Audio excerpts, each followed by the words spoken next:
Hello hello. Start करें। प्रिय पत्रकार साथियों, अखिल भारतीय कांग्रेस कमेटी के सभागार में आप लोगों का स्वागत है। आज अखिल भारतीय कांग्रेस कमेटी एक बेहद संवेदनशील और मार्मिक विषय को लेकर आपके बीच उपस्थित हुई है। इस कहानी का कथानक कुछ इस प्रकार है कि ये कहानी है अंग्रेजी के शब्द सफर और अरेबिक वर्ड सफर के बीच की। ये कहानी है यात्रा और यातना के बीच की। आपको याद होगा कि इस देश का अन्नदाता भाग्य विधाता किसान जो कृषि के क्रूर काले कानून के खिलाफ 378 डेज तक दिल्ली के दरवाजे पर सरकार को दस्तक देता रहा। दूसरा आंदोलन जो 378 डेज से अधिक हो गया, वो था उसके समर्थन मूल्य के कानूनी अधिकार का। मैं आप लोगों के स्मृति पटलों को चिन्हित करना चाहता हूं। भारत की सरकार ने 22 जुलाई 2022 को एक समिति बनाई जिसमें यह कहा गया कि हम समर्थन मूल्य को पारदर्शी और प्रभावशाली बनाने के लिए यह समिति का गठन कर रहे हैं। साथ साथ यह भी कहा गया कि commission for agricultural cost and price जो समर्थन मूल्य का निर्धारण करता है उसको और अधिकार संपन्न बनाने के लिए और उसको और ऑटोनॉमी देने के लिए काम कर रहे हैं। अब कहानी यहां से प्रारंभ होती है कि इस समिति की 22 फरवरी 2025 तक 7 मीटिंगें हुई हैं और इनकी उप समितियों की 39 मीटिंगें हुई है। 22 फरवरी को देश के कृषि मंत्री भोपाल से दिल्ली के लिए एक विमान में उड़ान भरते हैं और देश के कृषि मंत्री ये पाते हैं कि उनकी जो कुर्सी है बैठने के लिए उस विमान में, उस पर वो असहज महसूस कर रहे हैं। उस कुर्सी पर बैठने में वो कठिनाई महसूस कर रहे हैं। तो एक तरफ उनका भोपाल से दिल्ली तक का जो सफर है, 1 घंटे की यात्रा में उनको कष्टदायी लगता है और वो सोशल मीडिया पर अपनी उस पीड़ा को लेकर कोहराम मचा देते हैं। दूसरी तरफ कहानी उन किसानों की है जो सफर कर रहे हैं बीते 10 साल से। बीते 10 साल से वो यातनाएं भोग रहे हैं, बीते 1 दशक से यातनाएं भोग रहे हैं और 1 घंटे की यात्रा में उस पीड़ा को सहन नहीं कर पाते देश के कृषि मंत्री। वो यातनाएं क्या भोग रहे हैं? 10 सालों की यातना में जैसे ही किसान विरोधी नरेंद्र मोदी सरकार सत्ता में आती है तो सबसे पहला काम करती है किसानों के बोनस बंद करने का। मई में सरकार बनती है और जून में आदेश जारी करती है कि 150 रुपए का बोनस अगर धान और गेहूं पर किसी प्रांत की सरकार ने दिया तो हम समर्थन मूल्य पर उसकी खरीदी को बंद कर देंगे। दूसरा निर्णय लेती है एक के बाद एक 3 अध्यादेश लेकर आती है। भूमि का अधिकार जो भट्टा परसोल से राहुल गांधी जी ने लड़ाई प्रारंभ करके 1 सदी के बाद किसानों को अधिकार संपन्न किया था, उसको एक के बाद एक 3 अध्यादेश लाकर छीनने का क्रम प्रारंभ करती है। तीसरी प्रताड़ना और पीड़ा किसानों को दी जाती है कि सर्वोच्च अदालत में एक शपथ पत्र मोदी सरकार देती है और कहती है कि हम किसानों को लागत का 50% ऊपर समर्थन मूल्य नहीं दे सकते, नहीं तो बाजार डिस्टॉर्ट हो जाएगा। फिर प्रधानमंत्री जी 2016 खरीफ में मध्य प्रदेश के सीहोर में घोषणा करते हैं कि विश्व की सबसे बड़ी अच्छी फसल बीमा योजना लेकर आ रहा हूं, जिसका हश्र यह होता है कि उनके खुद के गुजरात प्रांत सहित 6 प्रांत को योजना को बंद करते हो 63,000 करोड़ रुपए निजी कंपनियां किसानों के हक का लूट लेती है। फिर प्रधानमंत्री जी कृषि के क्रूर काले कानून लेकर आते हैं, फिर कहते हैं कि आमदनी 2 गुना कर दूंगा 22 तक। तो उसका हश्र यह होता है कि किसानों की आमदनी एनएसएसओ बताता है कि 27 रुपए प्रतिदिन रह गई। आज जो पीड़ा की बात मैं कर रहा हूं वो बात है समर्थन मूल्य के कानूनी अधिकार की। दुर्भाग्य है इस देश का कि इस देश के कृषि मंत्री और भारतीय जनता पार्टी की केंद्र की सरकार के मंत्री 22 फरवरी को जब हरियाणा में मीटिंग करते हैं तो ये कहते हैं कि अभी पर्याप्त प्रमाण नहीं है, हमको और डेटा दीजिए, हमको और प्रमाण दीजिए, हम एक्सपर्ट से बात करेंगे, जैसा मीडिया में ये समाचार आया है। इस देश की सत्ता को किस बात के और प्रमाण चाहिए? क्या किसान मुहैया कराएंगे? Commission for agricultural cost and price आपका, कृषि मंत्रालय आपका, सारे डेटा उपभोक्ता मामलों के मंत्रालय से लेकर कृषि मामले के मंत्रालय से लेकर सीएसीपी तक सब आपके पास है।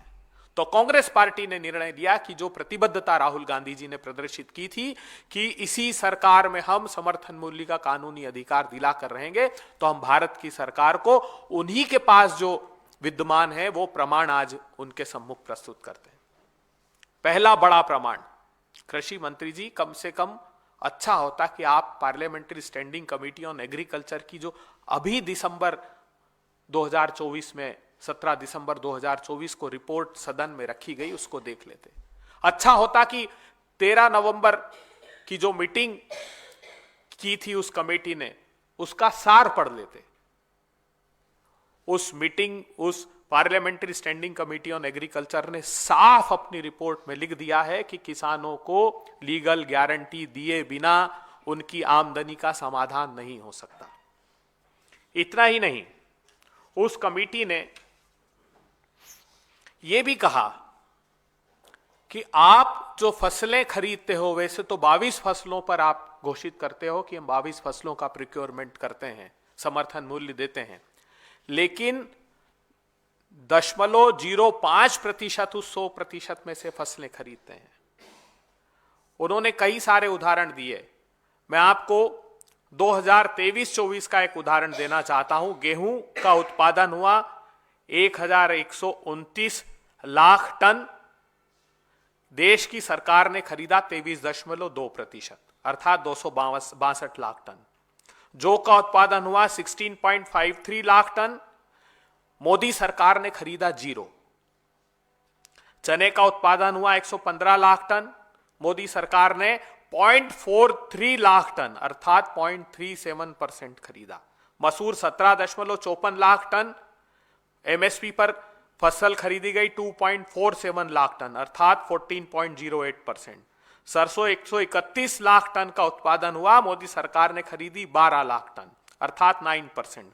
कुसुम 0.51 लाख टन, मोदी सरकार ने खरीदा 0, अर्थात ज्यादातर फसलें मोदी सरकार खरीदती नहीं। और उस कमेटी की फाइंडिंग्स में यह भी पाया गया कि वो अलग अलग स्थानों पर उन्होंने सर्वे भी किया, तो उसमें यह पाया गया कि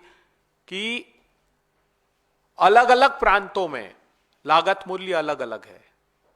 कहीं चने का, कहीं गेहूं का, ये लागत मूल्य अलग अलग है, मगर commission for agricultural cost and price एक ही समर्थन मूल्य घोषित कर रहा है और वो भी अपर्याप्त।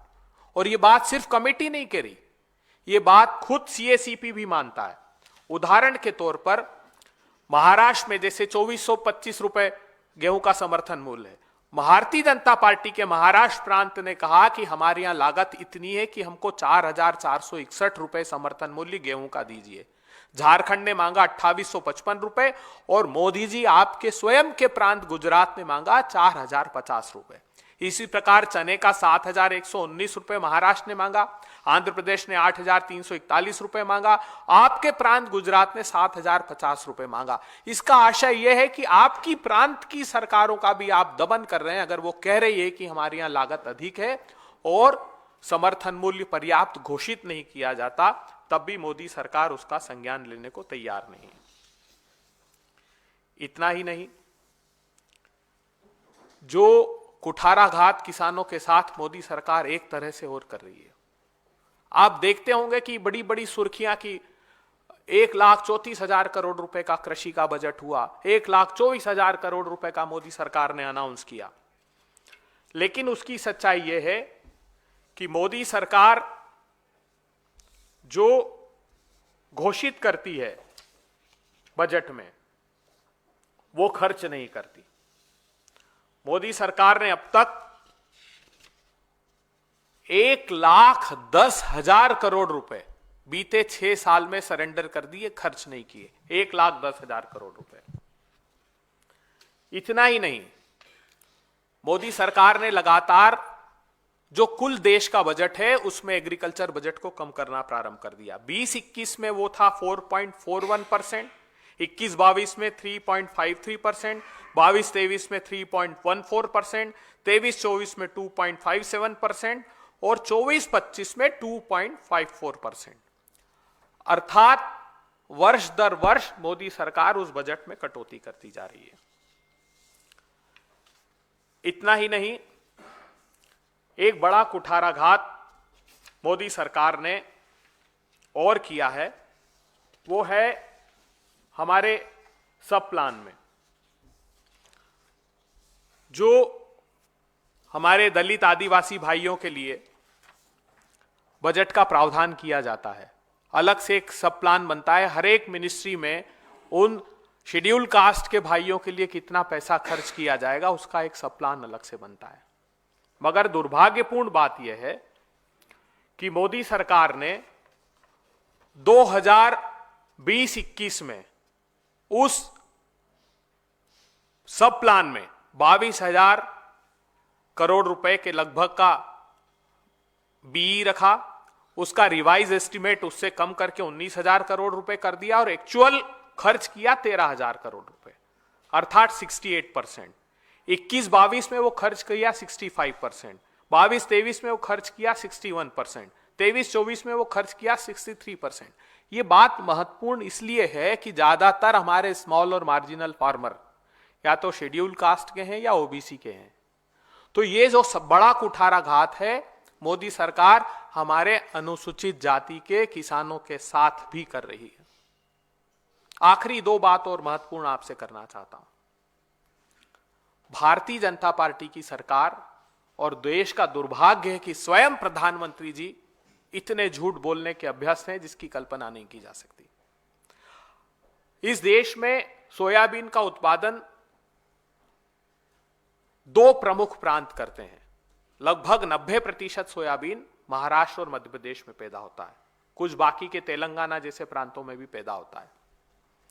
अब आपको याद होगा तो महाराष्ट्र के चुनाव के समय विदर्भ में जहां पर 60 विधानसभा सीटें उन किसानों से प्रभावित होती है, वहां पर किसान भाइयों ने कहा कि हमको सोयाबीन का समर्थन मूल्य जो 4892 रुपए है, 4892 रुपीज पर क्विंटल है, उससे भी कम कीमत बाजार में मिल रही है। सरकार उसका संज्ञान ले। लेकिन सरकार ने संज्ञान शुरू में नहीं लिया, एक आंदोलन का स्वरूप बनने लगा तो स्वयं प्रधानमंत्री जी आए उस चुनावी भाषण में और यह कहा कि किसान भाइयों, मैं घोषणा करता हूं कि 6,000 रुपए आपको इस सोयाबीन का कीमत दिलाऊंगा। महायुति की सरकार बनेगी और सरकार आपको 6,000 रुपए उसका भुगतान करेगी। महाराष्ट्र को 13 लाख क्विंटल और मध्य प्रदेश को 13,68,000 क्विंटल के लगभग की स्वीकृति प्रदान की प्रोक्योरमेंट की। इन प्रांतों ने 6/2/2025 तक महाराष्ट्र ने और 2/1/2025 तक मध्य प्रदेश ने, क्योंकि यह समय सीमा तय की थी कि इसी समय तक प्रोक्योरमेंट होगा। 8 लाख मैट्रिक टन और लगभग 4 लाख मैट्रिक टन के प्रोक्योरमेंट हुआ। 1 पैसा समर्थन मूल्य के ऊपर मोदी जी ने नहीं दिया, जो घोषणा की थी स्वयं ने कि मैं आपको 6,000 रुपए क्विंटल उसका दाम दूंगा। दुर्भाग्यपूर्ण बात यह है कि एक तरफ मोदी सरकार ने बीते 9 साल में 25,000 रुपए हेक्टेयर खेती की लागत बढ़ा दी है, डीजल के भाव बढ़ाकर, कीटनाशक के खाद पर जीएसटी लगाकर, खाद के दाम बढ़ाकर। और इस बात का खुलासा इसके पहले जो 69th parliamentary committee on agriculture थी उसमें खुलासा हुआ कि एग्रीकल्चर मिनिस्ट्री का सबमिशन उस कमेटी में था जो चौंकाने वाला था कि हम 2017 से मोदी सरकार से कह रहे हैं कि पावर ट्रिलर्स पर, हार्वेस्टर पर, ट्रैक्टर्स पर, अर्थात इनपुट कॉस्ट जो खेती की है उस पर से जीएसटी या तो रेशनलाइज कीजिए या हटा दीजिए। लेकिन मोदी सरकार हमारी सुनने को तैयार नहीं है। 2023 की ये फाइंडिंग्स हैं। तो आप कल्पना कर सकते हैं कि कितना बड़ा कुठाराघात किसानों के साथ किया जा रहा है। जब मैं कह रहा हूं कि 25,000 रुपए हेक्टेयर कीमत बढ़ा दी, तो लगभग 2,86,000 करोड़ रुपए से लेकर 3 लाख करोड़ रुपए तक किसानों की जेब से ये डाका मोदी सरकार हर साल डालती है और 6,000 रुपए किसान सम्मान निधि देने का स्वांग रचती है।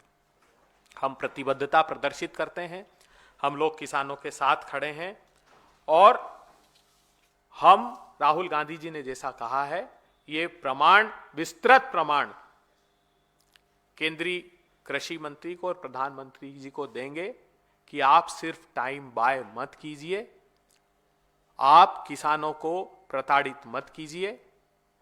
हमारी संकल्पना साकार होगी, किसानों की जय जयकार होगी। चले संघर्ष आठो याम तुमसे, करेंगे अंत तक संग्राम तुमसे।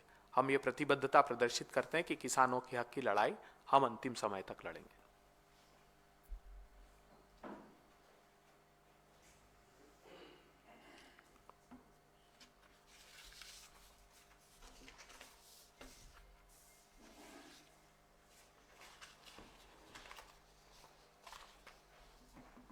कोई सवाल अगर आपके हो नहीं तो थैंक यू।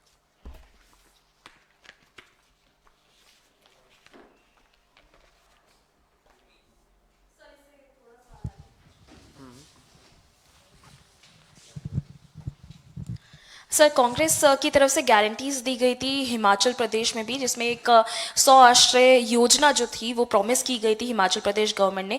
एक लेटर सर रिलीज किया गया है वहाँ पे सेक्रेटरी ने, जिसमें जो स्टेट गवर्नमेंट ओन टेम्पल्स है 36 टेम्पल्स, उनसे कहा है कि वहाँ पे जो फंड आता है वो आपको स्टेट गवर्नमेंट को देना है। उस पर बीजेपी सवाल खड़े कर रही है, कह रहे हैं कि जो स्टेट है वो फाइनेंशियल क्राइसिस से गुजर रहा है और टेम्पल्स को मजबूर किया जा रहा है कि कांग्रेस के गारंटीज को फुलफिल करने के लिए उनको पैसा देना पड़ेगा।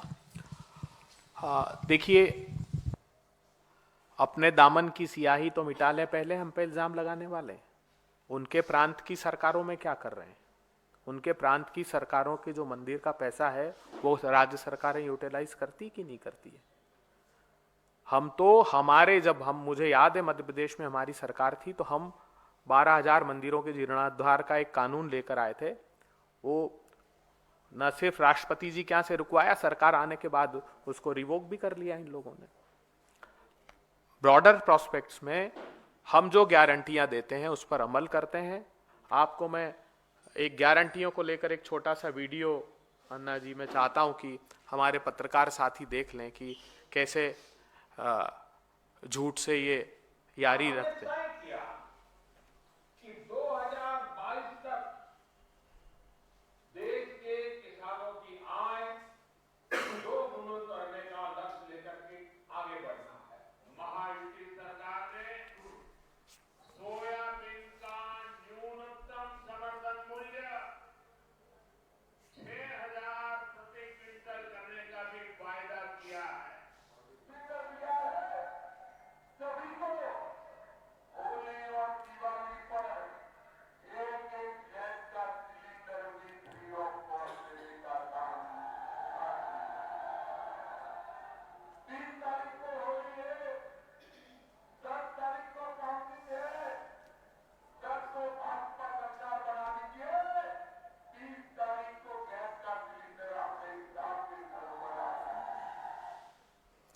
और इसके साथ एक प्रधानमंत्री जी का और आप देखिएगा दिल्ली को कि फर्स्ट कैबिनेट में 2500 रुपए का निर्णय ले लेंगे हम।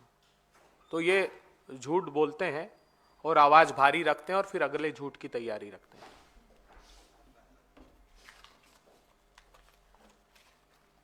ठीक, धन्यवाद।